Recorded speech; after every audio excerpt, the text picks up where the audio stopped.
कैसे हैं आप सब। फिजिक्स की बात में आप सभी का हार्दिक स्वागत। मैं हूं दिनेश शर्मा। आज हम बात करने जा रहे हैं क्लास 12 के अल्टरनेटिंग करंट के नेक्स्ट टॉपिक इफेक्टिव वैल्यू और वर्चुअल वैल्यू और RMS value of alternating current. ये वैल्यू क्या होती है, हम इसे क्यों पढ़ते हैं, डीसी में ऐसा नहीं पढ़ा था, यहाँ पे क्यों पढ़ रहे हैं, इन सब बातों पे थोड़ा एक सोचना काफी इंपॉर्टेंट चीज है। तो आगे बढ़ने से पहले जरा डीसी को कैसे मेजर करते थे आप रिकॉल करें। डीसी को मेजर करने के लिए हमने यूज किया था एमीटर। तो क्या एसी को मेजर करने के लिए भी एमीटर ही यूज होगा? जाहिर सी बात है, करंट को मेजर करने का डिवाइस इज एमीटर। लेकिन जिस प्रिंसिपल पे एमीटर काम करता था डीसी को मेजर करने के लिए, क्या सेम प्रिंसिपल है? आंसर इज नहीं, डिफरेंट प्रिंसिपल्स हैं। तो एमीटर जो डीसी को मेजर करता था, जिसको डीसी एमीटर और सिंपली एमीटर कहते थे, या इसको आप डीसी मीटर भी कह सकते हैं, ये किस प्रिंसिपल पे काम करता है? दैट डिपेंड्स ऑन, रिकॉल करिए कौन सा principle? That depends on magnetic effects of current. Magnetic effect of current आप रिकॉल करें, अपने मूविंग कॉइल गैल्वेनोमीटर पढ़ा था ना, उसी में आपने पढ़ा था कि how to convert a galvanometer into ammeter, that was DC ammeter. लेकिन एसी एमीटर को मेजर करने का अलग तरीका होता है। If this depends on magnetic effect of current, then AC ammeter depends on heating effect of current. Heating effect of current यानी ये मैग्नेटिक इफेक्ट की बजाय हीटिंग इफेक्ट पे काम करता है। इसका मतलब इस वाले एमीटर में deflection of the pointer was directly proportional to current. तो क्या यहां पर भी डिफ्लेक्शन करंट पे डिपेंड करती है? हमने कहा ये तो मैग्नेटिक इफेक्ट ऑफ करंट पे काम ही नहीं करता है, ये तो काम करता है हीटिंग इफेक्ट में। तो यहां पर जो डिफ्लेक्शन होती है वो हीट पे डिपेंड करती है। इसलिए ऐसे मीटर्स को हम हॉट वायर मीटर्स भी कहते हैं, हॉट वायर एमीटर और हॉट वायर वोल्ट मीटर। तो एसी को मेजर करने का बिल्कुल डिफरेंट तरीका होता है। सोचिए क्या होगा यदि हम किसी एसी सर्किट में, जिसमें एसी वोल्टेज का सोर्स कनेक्टेड हो, रेजिस्टेंस भी हो मान लीजिए, और आप यहां पर एक सिंपल एमीटर लगा देते हैं। कौन सा? ये वाला सिंपल एमीटर जो डीसी को मेजर करता था। क्या रीडिंग आएगी? सोचिए जरा कि यहां पर रीडिंग क्या होगी। एसी क्या होता है? It alternates the direction after every half cycle. तो यहां पर it will give the average value and that will be zero. Average value of AC over a cycle is zero. आप ये बात पहले से ही जानते हैं। इसका मतलब यहां पर आप स्पेशल तरह का एमीटर यूज करेंगे। सिंपल एमीटर, सिंपल डीसी वाला एमीटर यहां पे एटलीस्ट काम नहीं आएगा। एंड फाइनली एक और बात, जो डीसी एमीटर था, यदि ये आपको एवरेज वैल्यू रीड करके दे रहा है, so AC ammeter that gives you RMS value. ये हमेशा आरएमएस वैल्यू को ही मेजर करता है। इसका मतलब हुआ कि यदि एसी का कुछ ग्राफ इस तरह से बनता है और हमारा जो वोल्टेज है ना, एसी वोल्टेज किसी सर्किट में, उसका रीडिंग इस मीटर में आ रहा है 220 वोल्ट, दैट मीन्स ये 220 वोल्ट कौन सा वैल्यू है? सोचने की बात है, ये इसका आरएमएस वैल्यू है। जब तक स्पेसिफाई ना किया हो एसी सर्किट्स में कि ये कौन सा वोल्टेज है, हम क्या मानते हैं? ये RMS value of the voltage ही है। मान लीजिए आपको एक क्वेश्चन दिया है कहीं पर कि 240 वोल्ट एसी सप्लाई, 50 हर्ट्ज का फ्रीक्वेंसी है, तो ये 240 वोल्ट कौन सी वैल्यू ली जाए? आपने पिछले लेक्चर में एवरेज वैल्यू पढ़ी थी, तो क्या ये एवरेज वैल्यू है? नहीं, दिस इज आरएमएस वैल्यू। तो unless specified every reading in this AC circuit, that will be called RMS value. यदि ये एवरेज वैल्यू होगी अलग से स्पेसिफाई किया होगा, यदि पीक वैल्यू होगी तब भी अलग से स्पेसिफाई किया होगा। तो थोड़ी यहां पे दिक्कत क्या आने वाली है कि एसी की जो पीक वैल्यू है वो कुछ और होगी, और आरएमएस वैल्यू यदि इससे कम आ रही है तो कुछ और होगी। और इसी कारण से एसी इज डेंजरस। इसका आरएमएस वैल्यू 220 वोल्ट है, लेकिन एक साइकिल में 2 बार it reaches 311 volt approximately. That means इसका जो पीक वैल्यू आ रहा है वो 311 वोल्ट है, और ये कितना है? 220 वोल्ट। ये कौन सा वैल्यू हुआ? This is its RMS value of the voltage, E RMS. और ये 311 कौन सा हुआ? This is the peak value. तो पीक वैल्यू कुछ और मतलब है, ये इसका एम्पलीट्यूड है, और RMS value is a root mean square value, वो 220 वोल्ट है। और हम इन दोनों का ई आरएमएस और ई नॉट पीक वैल्यू का रिलेशन देखें तो ई नॉट यानी peak value of the AC voltage that is √2 times the RMS value of AC voltage. So हमारे केस में √2 टाइम्स 220 वोल्ट यदि हम कैलकुलेट करें, so that comes out to be approximately 311 volt. तो हम क्या बात नोटिस कर रहे हैं कि एसी सर्किट्स में जो ये हमारे डिस्क्रिप्शंस हैं, थोड़ा इनको किस नजर से देखना है, कौन सा आरएमएस वैल्यू, कौन सा पीक वैल्यू, ये सब कुछ आपको समझ आ जाए तो एसी की जो लैंग्वेज है उसको डिकोड करना काफी इजी काम हो सकता है। तो आज हम एक्सप्रेशन ड्राइव करेंगे आरएमएस वैल्यू ऑफ एसी के लिए, और ये जो मैंने शो किया इस बात को हम मैथमेटिकली प्रूव भी करेंगे, एसी वोल्टेज के लिए भी और एसी करंट के लिए भी। Is it clear? So now let us derive a relation for RMS value of alternating current. AC का आरएमएस वैल्यू ये होता है जो हमने दिखाया, इसको प्रूव करते हैं। सबसे पहले डेफिनेशन देते हैं कि what is RMS value, root mean square value और वर्चुअल वैल्यू और इफेक्टिव वैल्यू क्या होती है। ऑल्टरनेटिंग करंट का टाइम के साथ वेरिएशन आपको पता है, this is our current and this is time, so this is the variation of this alternating current. हमें ये देखना है कि इसका आरएमएस वैल्यू क्या होता है, तो definitely RMS value will be a fixed value. RMS value instantaneous value से डिफरेंट है। देखिए यहां पर कौन कौन सी वैल्यू है, फिर से कह दूं मैं, इस पॉइंट पर इस टाइम पे ये वैल्यू है, this is instantaneous value at this time. इस टाइम पर this is the instantaneous value, इस टाइम पे this is the instantaneous value जो कि पीक वैल्यू भी है, इस टाइम पे this is the instantaneous value, इस टाइम पे 0 इज द इंस्टेंटेनियस वैल्यू।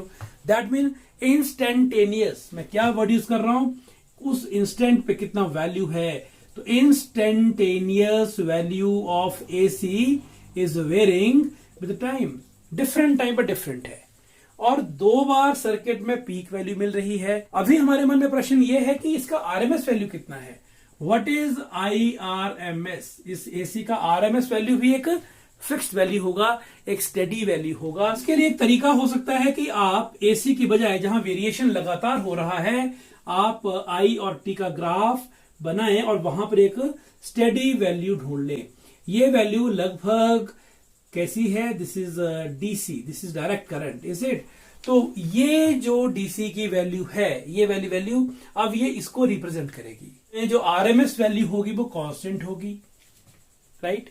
क्या फिर देख लीजिए, ये 0 वोल्ट है, मान लीजिए if it is VT graph, ये 0 वोल्ट है, ये 311 वोल्ट है।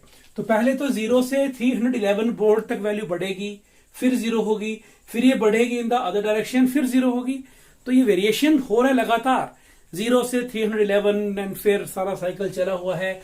और बीच में हम कह रहे हैं कि वोल्टेज यदि होती, ये तो खैर करंट का और टाइम का ग्राफ है, यदि ये वोल्टेज होती तो वो वैल्यू है 220 volt. This is the RMS value, ये फिक्स्ड वैल्यू है, ये वेरी नहीं कर रही है, ये कांस्टेंट वैल्यू है।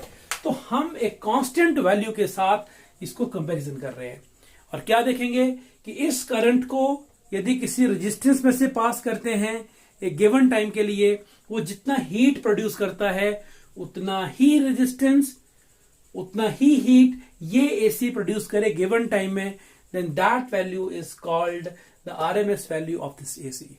क्या लिखेंगे, RMS value of AC is that value of DC. RMS value of AC is that steady current कह लीजिए, या फिर दैट वैल्यू ऑफ डीसी कह लीजिए, एक ही बात है। दैट वैल्यू ऑफ डीसी जो क्या करेगी, which will produce same amount of heat, which will produce same amount of heat। हमने पहले कहा कि डीसी मीटर जो होते हैं ना, they are depending upon heating effect of current. Same amount of heat किसमें, उस रजिस्टर में। कौन सा रजिस्टर, जो हमने इस एसी के साथ लिंक किया हुआ है, राइट। और टाइम का भी यहां पे साथ में जिक्र करना है कि for the same time, so that will produce same amount of heat in a given resistor, right, in the same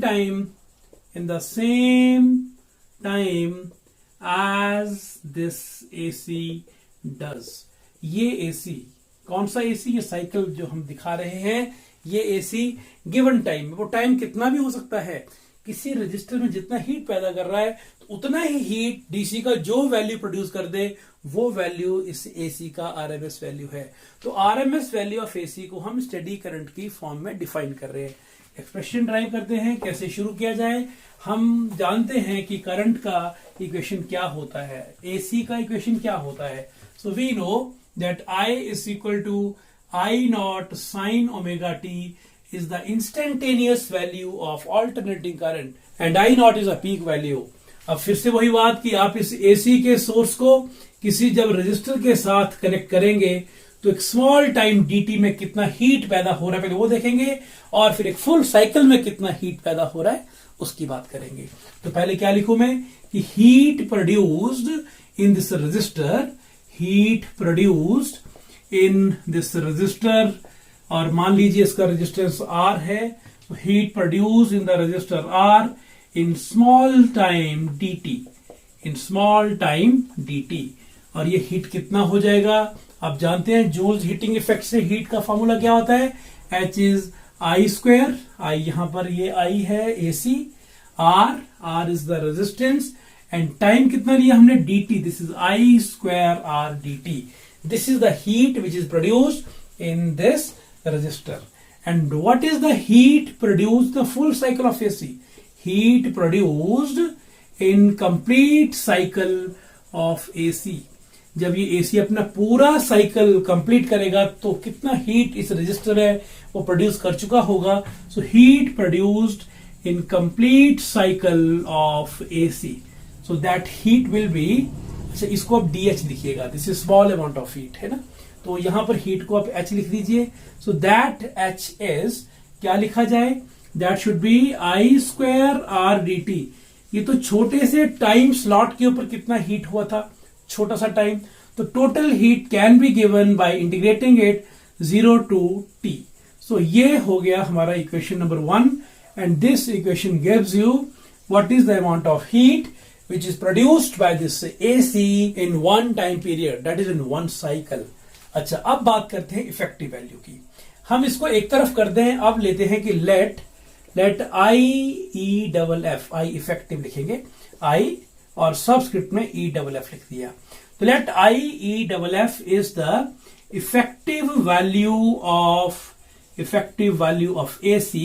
अब देखें यदि ये AC का इफेक्टिव वैल्यू होगा तो हीट कितना होगा, can be write H is equal to same formula I square RT।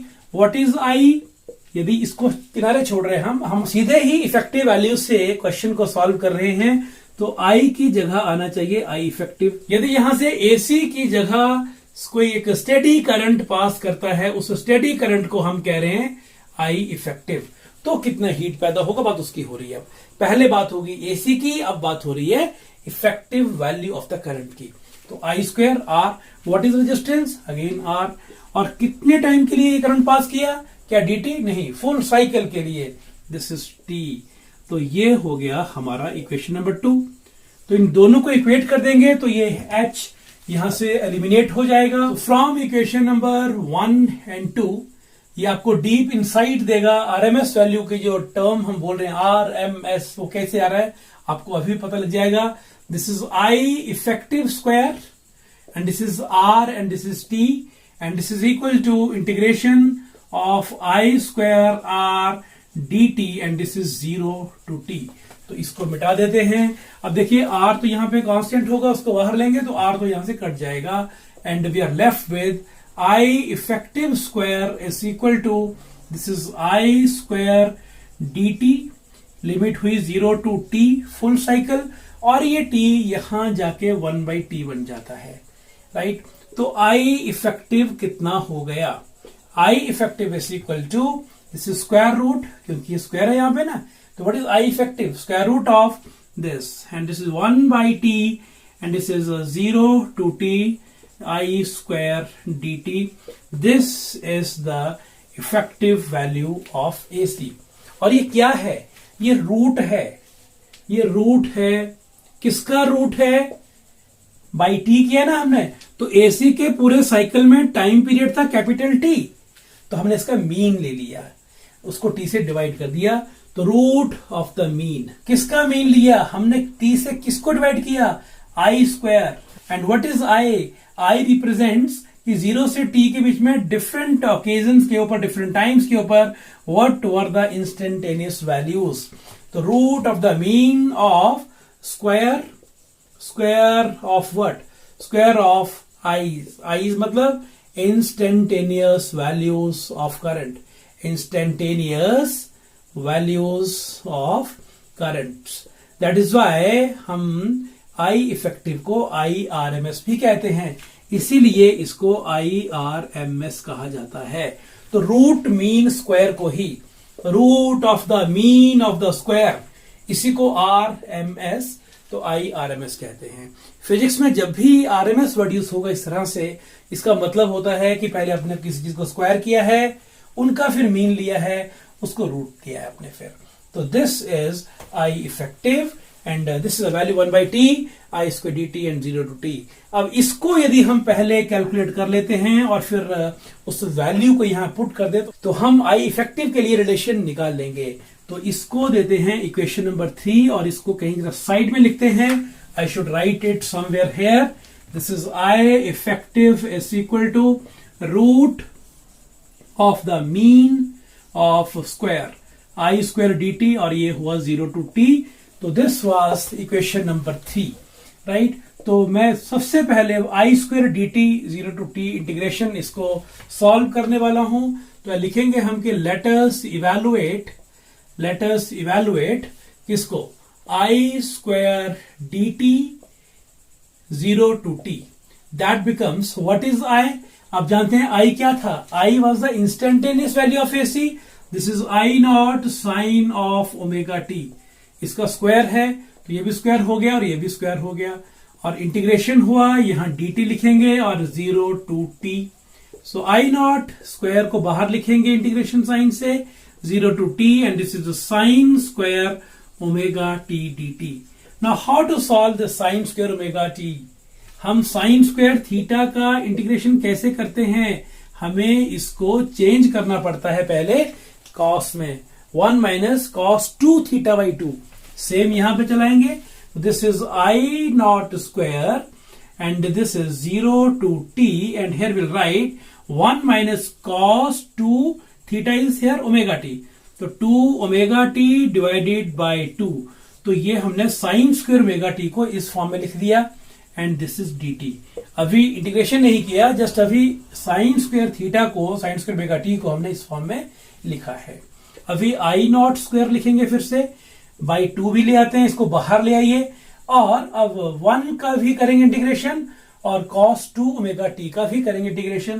तो एक काम करते हैं, इसको जब 1 का करेंगे integration, this is 1 times dt and 0 to t that gets cancel, this is t only.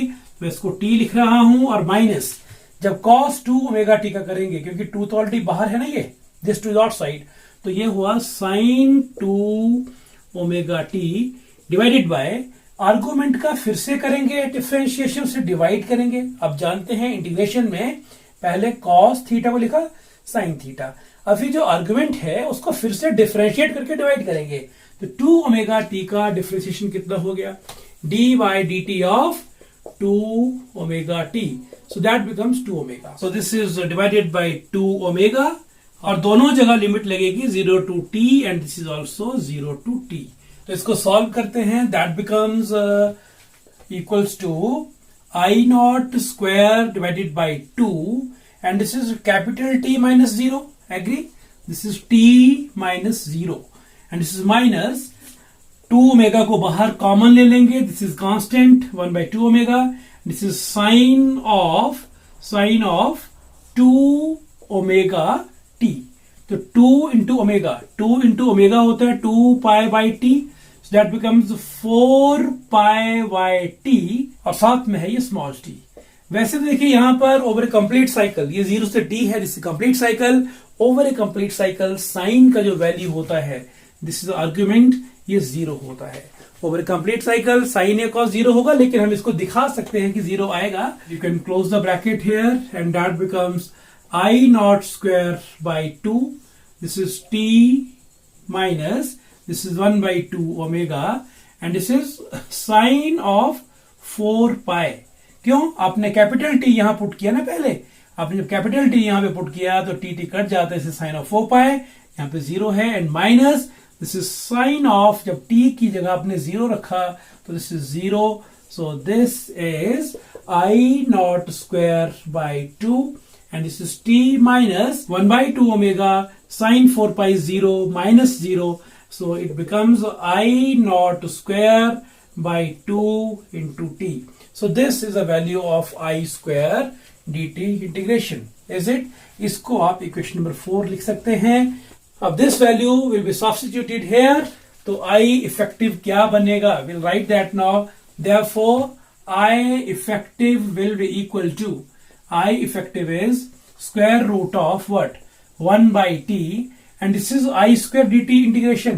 इसका वैल्यू हमने अभी निकाला. This is I naught square by 2 into t. Is it? तो अब तो फाइनल आंसर आने वाला है. टी कैंसिल हो जाता है and here I effective is equal to I naught square by 2 root. So this is I effective. One more step, this is I naught divided by root 2. So I effective is I naught divided by root 2. And 1 by root 2 is how much? 1 by root 2 is 0.707. You can show it. This is I naught by root 2. आप root 2 से multiply करें, root 2 से divide करते हैं. This is root 2 I naught by 2. And root 2 कितना होता है? 1.4142. This is I naught by 2. Solve करिए तो हम सीधे लिख रहे हैं 0.707 times I naught. That mean effective value जो होती है AC की वो 70.7% ऑफ द पीक वैल्यू होती है. 0.707 ऑफ I naught. क्या कहे हम? इफेक्टिव वैल्यू इज 70.7%, लगभग 71% ऑफ I naught होती है. This is how we can find the effective value if the peak value of AC is known. तो RMS value of AC क्या होती है, peak value of AC क्या होती है, ये आपको पता लग गया. ठीक इसी पैटर्न को फॉलो करके we can find that what is the RMS value of AC voltage. This is now RMS or effective value of AC voltage. Effective value of AC voltage. Same यही तरीका आप फॉलो कर लेंगे और इसी तरह से you can prove that effective value of AC voltage that will be equal to E nought का कितना टाइम हमने अभी क्या कहा 1 by root 2. So this is E effective is E nought by root 2. Is it? तो इसको भी quickly direct कर लेते हैं. We know that E is equal to instantaneous value of AC voltage is equal to E nought sine omega T. So for very small time dt, how much heat is produced by this voltage? So AC voltage की RMS value का definition तो खुद लिख पाएंगे ना आप कि जो AC वोल्टेज होता है उसको अप्लाई किया जाए रजिस्टर के साथ तो उतना ही हीट दे उतने टाइम में जितना एक steady value of the voltage देता है उसी रजिस्टर के साथ उसी टाइम में. That means in the same conditions the amount of heat should be same, then that steady value of the voltage is called RMS value of AC voltage. तो हमने शुरुआत किया instantaneous value of AC voltage से. E is E naught sin omega t and small time dt में कितना heat produce किया हम जानते हैं. हीट होता है I स्क्वायर RT. तो I क्या होगा? ओम लॉ क्या कहता है? I is equal to V by R. तो मुझे यहां क्या लिखना पड़ेगा? This is E by R. DH कितना होगा? हीट कितना होगा? सो इंस्टेंटेनियस वैल्यू है E, तो ये हुआ E बाई R और I का स्क्वायर होता है ना. फिर what is Joule's heating formula? H is I square. I square कर दिया R, तो R भी लिख लिया. And what is time? Small time. ये dt हुआ. तो क्या इसको ऐसा लिखा जाए? E square by R square. तो एक R कटा तो E square by R times dt. ये हुआ heat produce in very small time dt. तो heat produce in full cycle कितना हो जाएगा? So that H will be equal to integration of dH and that will be E square by R dt and its integration from 0 to t. This is the heat produced. So can we write that this H is equal to 1 by R and this is E square dt. This is from 0 to t. Yes. और E का value put करें because E is the instantaneous value, so that becomes 1/r and E की जगह क्या लिखा जाए, E not sine omega T, E not sine omega T, और इसका स्क्वायर भी है तो E not square sine square omega T, साथ में dt भी है और साथ में लिमिट्स भी है। फुल साइकिल की बात हो रही है तो हमें यहाँ पे 0 to t लिखना चाहिए। So what is heat, that H is equal to, now E not square भी बाहर कॉमन ले लेते हैं, this is E not square constant रहेगा बाई r and this is the integration of sine square omega T dt and the limits are from 0 to t, is it. तो पिछले question की तरह ही फिर से हम साइन स्क्वायर थीटा को इंटीग्रेट करेंगे और वहां से कुछ हीट का निकालते हैं रिलेशन। यदि हमें क्वेश्चन आता है एग्जामिनेशन में कि derive an expression for the RMS value of AC voltage, तो हम ऐसे करेंगे, राइट। तो ये हुआ E not square by R and what is sine square theta, so this is 0 to t and यहां लिखना पड़ेगा हमें 1 minus cos 2 omega t by 2 and this is dt, is it? And on solving this becomes E naught square, this is 2r, 2 बाहर ले आए और फिर से वही पहले 1 को करेंगे इंटीग्रेशन dt, तो ये बन गया हमारे पास t, we have integrated, limit लगे 0 to t और अब कौन बचा, cos 2 ओमेगा t, इसको भी करिए integrate, this is sine of 2 omega t divided by 2 omega और ये हो गया 0 to t। आप जानते हैं ये फिर से 0 हो जाएगा और यहां आ जाएगा E not square by 2r, so this is पहले रखा capital T then minus 0, solve करना हो तो कर लीजिए, माइनस 1/2 ओमेगा और यहां रह गया साइन ऑफ 2 ओमेगा टी, तो sine of 2 and what is omega, omega is 2 pi by t, पहले भी किया था, एंड स्मॉल t एंड ये हुआ 0 to t, ब्रैकेट बंद कर लीजिए। So heat becomes, this H becomes E naught square by 2r and this is T, capital T, this is minus 1/2 omega, ये होगा sin of 2 to the 4 pi by capital T। जब ये T यहां put करेंगे तो ये T cut जाएगा, जब T कटेगा तो sin 4 pi रह जाएगा यहां पर, sin of 4 pi माइनस, और ये 0 पुट करेंगे तो sin of 0 हो जाएगा एंड ये सारा 0 हो जाएगा, साइन 4 पाई भी 0, साइन 0 भी 0, ये सारा तो हो गया eliminate, only this part is left, so H is equal to E not square by 2r into t, इसे लिख लिया हमने इक्वेशन नंबर 1 यहाँ पे, right. And if ERMS is the effective value और RMS value of our AC voltage, in that case heat कितना होगा। अब हीट का फॉर्मूला तो वही है ना, जूल्स हीटिंग इफेक्ट से, I स्क्वायर आर टी, तो यहां पर R भी क्लियर है, रेजिस्टेंस है, टाइम फुल साइकिल है तो वो कैपिटल T होगा, and what about I square, what is I, यदि ये है हमारे पास वोल्टेज, ओम्स लॉ कहता है V इज IR, तो I कितना होगा, V बाई R, V कौन है यहां पर, ERMS, this is ERMS divided by R, ये है करंट और इसका करना है square, I square R T, can you get it. V is IR from Ohm's law और V यहां पर हम RMS value of the AC voltage ले रहे हैं, इसलिए हमने ये लिखा, and this is the square of ERMS, R square हुआ नीचे, एक R कटा, this is divided by R into T, तो ये भी H हुआ, this is our equation number 2, ये भी H और ये भी H।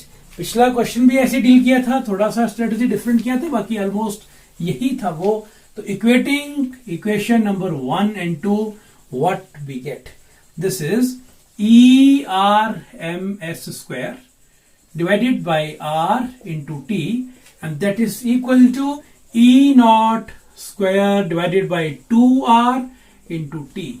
So T gets cancelled, R gets cancelled, so ERMS square is equal to E naught square by 2, taking square root on both sides, we get ERMS is equal to E naught divided by root 2. So we can once again show here that RMS value of AC voltage is 1 by root 2 times of the peak value of AC voltage. And 1 by root 2 कितना होता है जानते हैं आप, 0.707 times E naught. So ERMS is equal to 0.707 times the peak AC voltage. और India में यदि 220 volt supply हो रहा है हमें एसी वोल्टेज का, तो 220 वोल्ट सप्लाई किसका है? This is ERMS. So this is 311 का 1/√2 टाइम्स 0.707 टाइम्स. तो हमें यदि कोई क्वेश्चन पूछता है कि AC voltage is rated as 220 volt, what does it mean? Discuss already कर चुके हैं हम. दैट मीन ये है वोल्टेज का RMS value. This is 220 volt. हमने क्या कहा था लेक्चर के शुरू में कि जब कोई वैल्यू स्पेसिफाई ना किया हो that mean this is ERMS. और कोई हमें कहे कि find the peak value, we can find. तो व्हाट इज पीक वैल्यू? इसी रिलेशन से this is √2 times ERMS. That means 1.4142 times ERMS is here 220 and that becomes 311 volt. और AC हमने कहा था इसलिए डेंजरस भी है कि पीक वैल्यू दे रहा है एक साइकिल में ये 2 बार कितनी? 311 वोल्ट. और इसकी रेटिंग कितनी है? 220 वोल्ट की. तो जब AC के साथ डील करें तो नेवर थिंक कि ये 220 volt is a fix value. ये वैल्यू 0 से वेरी हो रही है 311 तक, फिर 0, फिर अदर साइड में बढ़ रही है, फिर 0. लेकिन इसका जो इफेक्टिव वैल्यू है, इसका जो आरएमएस वैल्यू है, that is coming out to be 220 volt. Is it? तो आप 240 वोल्ट के लिए भी जो कि आरएमएस वैल्यू हो तो पीक वैल्यू निकालने की कोशिश करिएगा. इसी तरह से 200 वोल्ट को यदि हम माने आरएमएस वैल्यू, उसके लिए भी पीक वैल्यू निकालने की कोशिश करिएगा. राइट. तो ये सब करने के बाद अब हम 1-2 क्वेश्चंस लेते हैं एनसीईआरटी से. एनसीईआरटी की हमारी जो एक्सरसाइज है उसका question number 1 and question number 2. तो सबसे पहले बात करते हैं क्वेश्चन नंबर 7.1 की. एनसीईआरटी की एक्सरसाइज का ये पहला क्वेश्चन है. सो इस क्वेश्चन में हमारे पास RMS value of the AC voltage दिया है 220 वोल्ट, 50 हर्ट्ज एसी है इंडिया का जिसे बात करते हैं, and the resistor is having resistance of 100 ohm. We are to calculate IRMS, root mean square value of the current, and what is power consumed over a complete cycle. So very first point, what is IRMS? Ohm's law कहता है V is IR. I होगा V by R. तो that should be equal to V. V mean voltage. कौन सा voltage? जो ये वाला है. This is RMS AC voltage divided by R. Values are given. This is 220 volt divided by what is R? This is 100 ohm. So that becomes 2.2 ampere. So IRMS is 2.2 ampere.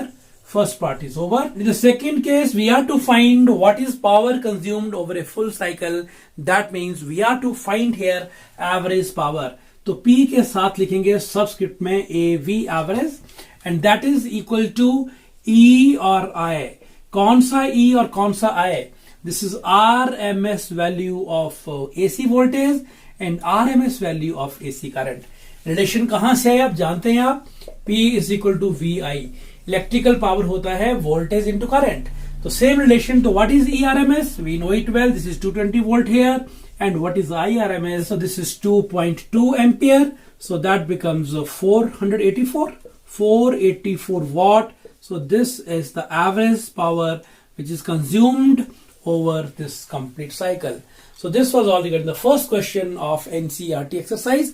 So second question भी simple सा question application का. First part is the peak value of AC voltage is given. This is 300 volt. We are to find ERMS. पता है आपको formula क्या होता है? ERMS is 0.707 of 300. Is it? So that becomes a 2121 and this is a 212.1 volt. So this is RMS value. तो simple relation peak और RMS value के बीच में. और यहां पर हमें निकालना है I0. पीक वैल्यू कितना होता है हम जानते हैं, √2 टाइम्स होता है ये IRMS का. So this is a √2 times, that means 1.4142 times 10. So that becomes 14.14 ampere. This is the peak value. Is it clear? So this was all regarding the RMS value of AC. हमने क्या देखा कि RMS value को define करने की जरूरत क्या पड़ी. जब हमने क्लास 11th में और 12th में फिर से किया, 2 पैरेलल करंट कैरिंग कंडक्टर्स का यूज करके हमने 1 एम्पियर को डिफाइन किया था. वहां पर जो करंट था that was DC, right. DC was in one direction. यदि हम उन्हीं दो पैरेलल करंट कैरिंग कंडक्टर के बीच की बात को रिकॉल करें तो हमने क्या देखा था कि उन दो कंडक्टर के बीच में फोर्स लगी थी when current was in the same direction, तो उन्होंने किया था attract, and when current was in the opposite directions then उन्होंने रिपेल किया था। लेकिन यदि उन दोनों कंडक्टर्स में से एसी पास कर रहा हो तो क्या होगा, तो नेट फोर्स यहां पे कितनी होनी चाहिए? Obviously AC reverses polarities after every half cycle, तो net force on these two conductors should be 0. इसलिए हमने एक ऐसा तरीका चुना जहां पर डायरेक्शन के चेंज होने का फर्क नहीं पड़ता हो। तो हमने एक रजिस्टर लिया और रजिस्टर में से AC चाहे इस तरफ जा रहा हो तब भी उतना ही हीट होता है, और यदि इस तरफ जा रहा हो तब भी उतना हीट होता है। तो हमने जो फोर्स कैलकुलेशन किया था डीसी वाले केस में, तो हमने एसी में हीट का कैलकुलेशन किया। What is the amount of heat which is produced by this AC, तो उसको हमने एक स्टेडी करंट के साथ लिंक किया और उसी स्टेडी करंट को हमने आरएमएस वैल्यू ऑफ एसी कहा। तो काफी इंटरेस्टिंग टॉपिक था ये आरएमएस वैल्यू ऑफ एसी का। तो अभी तक हमने एसी के बारे में 2 लेक्चर्स किए। फर्स्ट लेक्चर में हमने एसी की बात की, व्हाट इज एसी, और साथ में एसी की एवरेज वैल्यू की बात की। और आज इस सेकेंड लेक्चर में हमने मेनली फोकस किया आरएमएस वैल्यू ऑफ एसी। मिलते हैं बहुत जल्दी थर्ड लेक्चर ऑफ एसी में। Please take care.